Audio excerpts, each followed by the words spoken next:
যেহেতু আমরা গতকালকে শ্রীলঙ্কার সাথে ম্যাচ খেলছি, আজকে রিকভারি ছিল। সাফ অনূর্ধ্ব-20 চ্যাম্পিয়নশিপে বাংলাদেশের সবচেয়ে বড় প্রতিপক্ষ নেপাল। 4 দলের এই টুর্নামেন্টে তাদের বিপক্ষে জিতলেই থাকবে শিরোপা জয়ের সুযোগ।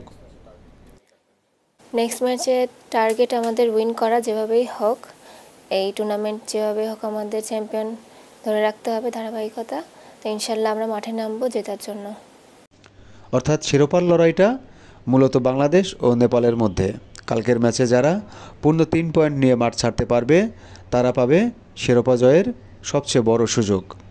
বাংলাদেশ সেই সুযোগটা হাতছাড়া করতে চাইছে না।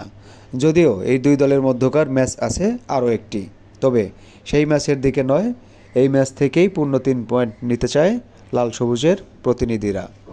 নেপালও ছেড়ে কথা বলবে না। প্রথম ম্যাচে যারা উড়িয়ে দিয়েছে ভুটানকে, বাংলাদেশের বিপক্ষে অতীত ইতিহাসও তাদের সুখকর।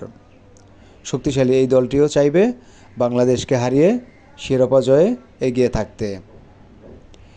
এদিন ম্যাচ আছে আরও একটি। বিকাল 3টায় শ্রীলঙ্কাকে মোকাবেলা করবে ভুটান। দুটি ম্যাচেই দেখা যাবে চ্যানেল টি স্পোর্টসে।